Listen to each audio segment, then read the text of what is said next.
It's a lot of work keeping up with all this stuff. And on this land here, all of this there's, I always lived on this land. When I was born, we all lived side by side. All the houses was in a row. There's a bunch of us cousins. I was always told, you do not let nobody touch your brother or your cousin. And I want to make sure my people get treated right. And ain't nobody going to run over them no more like they used to. It ain't going to work no more because we stick together, you say.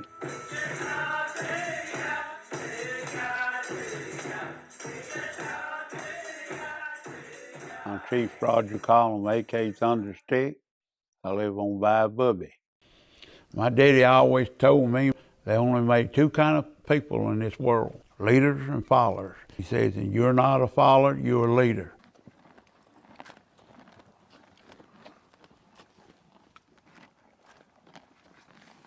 Back off, don't rush me. Which my daddy was a white man. My mama was in. I watched my grandpa learn from him, and he would teach me. This is my grandpa, Chief Paul Rand, Clarence Desert there. He would teach me, tell me, like somebody didn't have enough groceries, he'd go and buy groceries, stuff that he farmed, he would take it to them, and we would go with him. He would take them clothes. He would raise money and take money to them and stuff like that. When they died, he buried them. But, you know, it comes with the territory. You ask me what I think about this land. I love this land. I've been here almost 70 years.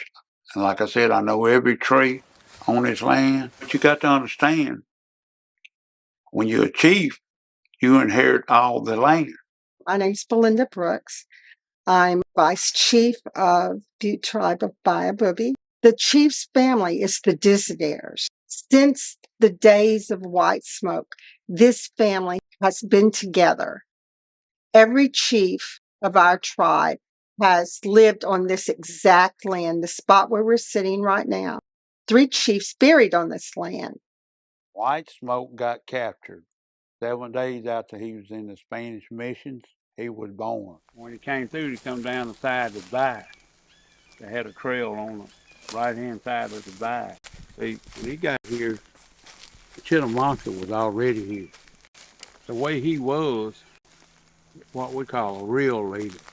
So he took over real quick. He became chief. We own one of the Indian trails that come off the Great Temple right there. This is one of them that goes back to Campy. The other one goes to Wind Parish. The other one goes back toward Natchitoches. This trail in the woods is 32 miles long. This one trail right here. 5 minutes on this horse, I can ride to the prairie where the buffalo grazing land used to be.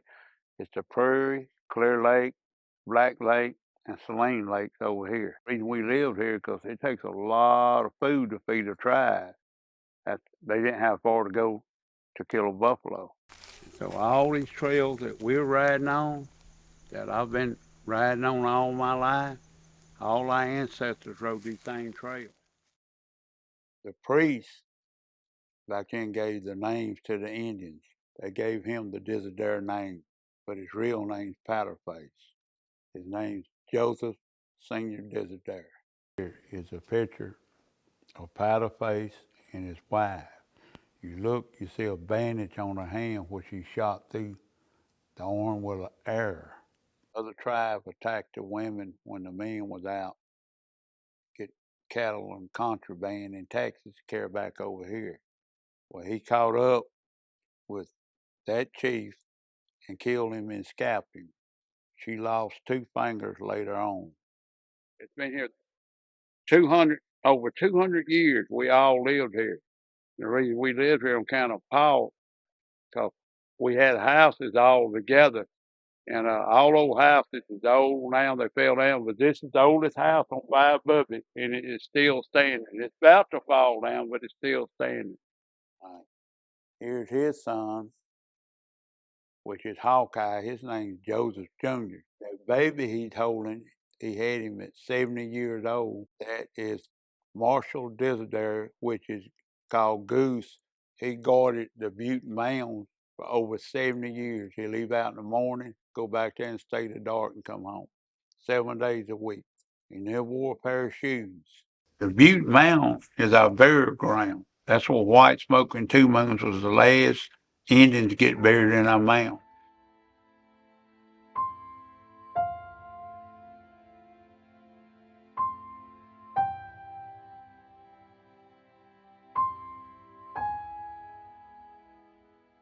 When I first used to come back here with my grandpa when I was real little, with my great-grandma, there wasn't nothing about 5 trees on it. And now you see all these trees in the 70 years done growed up. And all my life since I was 5 years old, I've been took back there, you know.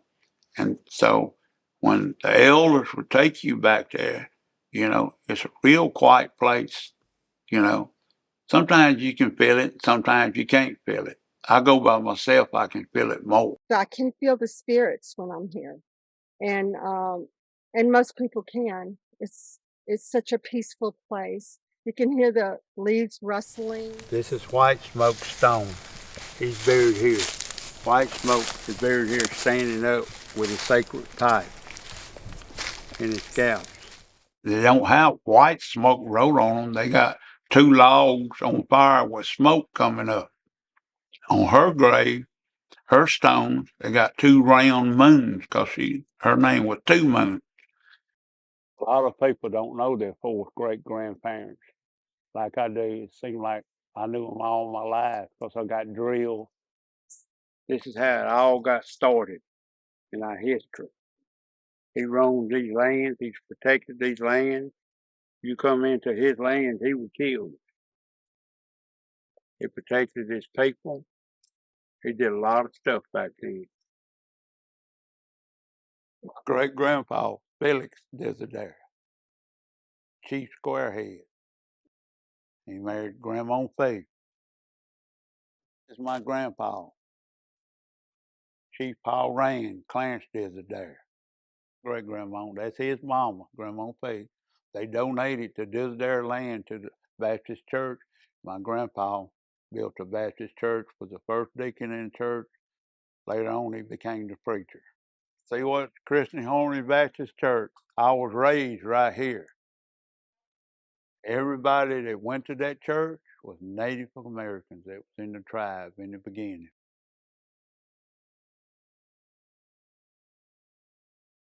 We're here today to look at the wagon wheel. So y'all come on, I'll show y'all the wagon wheel. Come here, girl.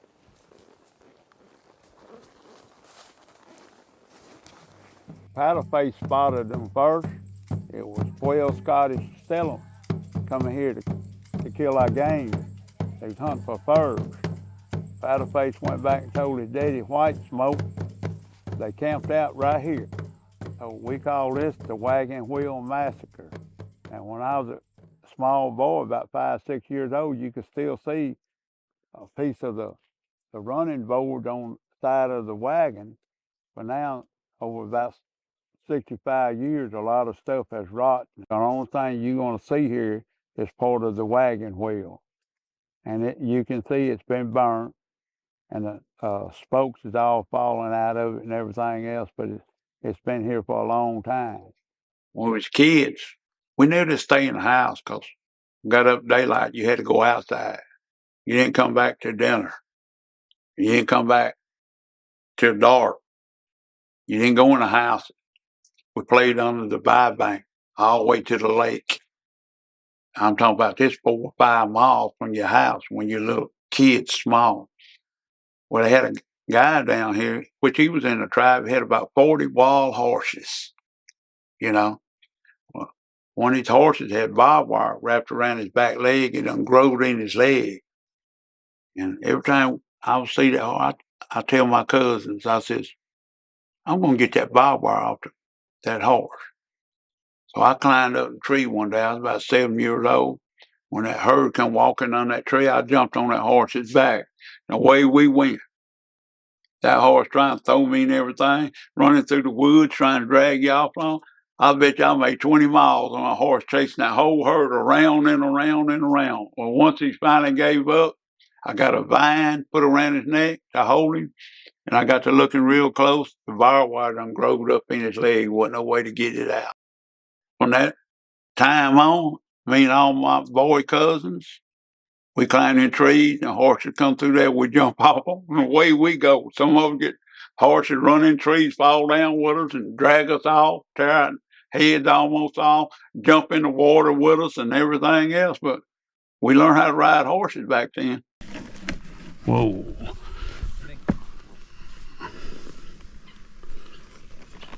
Keith don't ever tighten up a saddle too good. Put my foot in there. Put my foot in there. All right. You got it. Take it. One day, the Army rode in here and took 8 of our kids. They're going to send them off and get them civilized. Well, Hawkeye, which was Joseph Jr., he didn't like that at all. So they beat him up, put him in chains, and took him to Natchitoches. He stayed in prison for 3 months before he come back. Well, when he come back, we can't act like a tribe no more. We got to act like white people, black people, Spanish or something. We're going to be a tribe, but we ain't going to act like it. We ain't going to let people know we exist. So what he did, he built the other school, the old school before this school. He built it for our kids to go to that school and get educated down here ourselves. Because a white man wanted an Indian to get educated, civilized. Well, over the years, the school got in real bad shape. And after he died, my great-grandpa, his son, built this one here in 1905. And all the Indians went to this school until my time was to come to this school. Then Natchitoches Parish decided we all go to the public schools in Natchitoches. And they shut this down. And then that's when my grandpa made this out of community center. That's where we all met. Guy is from San Antonio, Texas. Okay. I don't forgot his name. I used to know his name. But my grandpa, square head, caught up with him a few miles down the road and shot him off this mule with a shotgun. He got away from him in the woods. He made it back to San Antonio, Texas, and 3 weeks later he died. My grandpa and my grandma Pete, my great-grandmother, told me about whites. My first time I ever heard about white smoke was about the third meeting I went to. First couple, I just sit there and I listen, but I want to go outside and play. I was asked every 10 minutes, why do I have to be there when all my other cousins are doing what they want to do? And that's when they first started telling me about white smoke when I was 5 years old. And so I learned a lot about white smoke, how he got here, where he came from, and all that. I learned he was what we call a tormentor. He'll attack you to show his people. Now, white smoke, he had a run-in with a lot of different people because they was all time coming in here. And they had what you call a red sage, like a cloth. And if you win your fight, you got that cloth. It's went on most of his life, which he was a big man. It's hard to beat a big man. So I thought that was, pretty cool back then, because I didn't know what scalping was and all that. I learned real quick. But the way the white man treated him, the Spanish and everybody else, he had to learn how to fight, you know.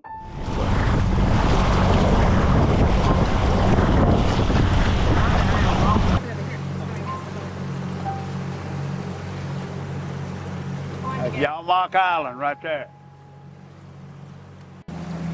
The Indian name. I used to know what it means. I don't forgot. It's big island. The mound is on the island. Get on up some more. First time I went to Yamack was about 5, 6 years old too, with my grandpa. All the Native Americans in this area used to go to Yamack. A little bit more. Hey, jump out and catch a boat. That's the mound right there.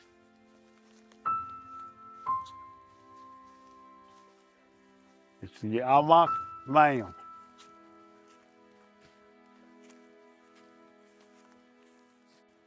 It's what you call cypress. That's rooted in cypress trees right there. People started using them for crafts, arts and crafts. They used to cut them down, make Santa Clauses and Noels and stuff like that. It's against the law to cut them down in the state of Louisiana now. It's killing the cypress tree. You got to remember the water's way down. Do your hands like I did help him out. Hell, reach way down and catch the sand. Go. Oh, they so ignorant. They couldn't survive. I know deep down inside I can leave my home and I can survive. My grandpa, he had 3 sons and 4 daughters. His 3 sons, which he was the chief, they all drank. He took me under his wing. My aunts and uncles, they used to say, you special. My grandpa, constant, you special. And my great-grandma, Faith, I didn't know what special meant. It took me to about 14, 15 years old to figure out what did special mean. I was 16 years old, he passed away. And so that's how this come all about. You know, how I know the stories, that's how I know what I was put here for. That's how I learned all about our tribe. We kept it a secret because when I went to school, we never told nobody who we was or what we was, you know what I'm talking about? But we all stuck together. This tribe, the Disdares, they stuck together. Rodger has this thing inside of him that he wants to continue what his forefathers did. If any of the family needs anything, they come to the chiefs. If they need food, he grows the food, he will harvest the food, he takes the food to the elders. You know, they may be elders that are not in our tribe. He works on those gardens passionately. The spring garden that goes into his summer garden, and then the fall garden. The responsibility that they take on themselves. You don't see many people in today's world accept that responsibility for their families.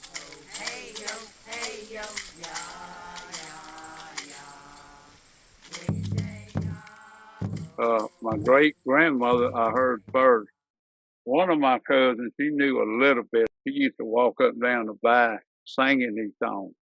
So I'm talking about the Bayou Bourbeaux, walking up where the water was, up and down singing these songs through our ancestors, uncles and grandpas and great grandmas.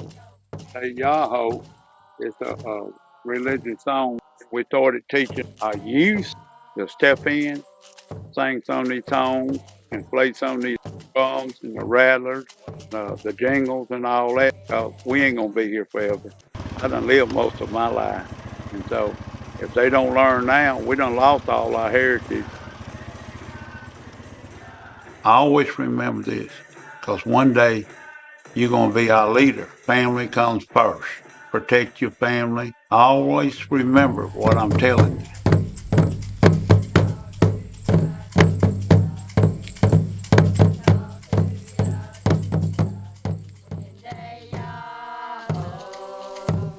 When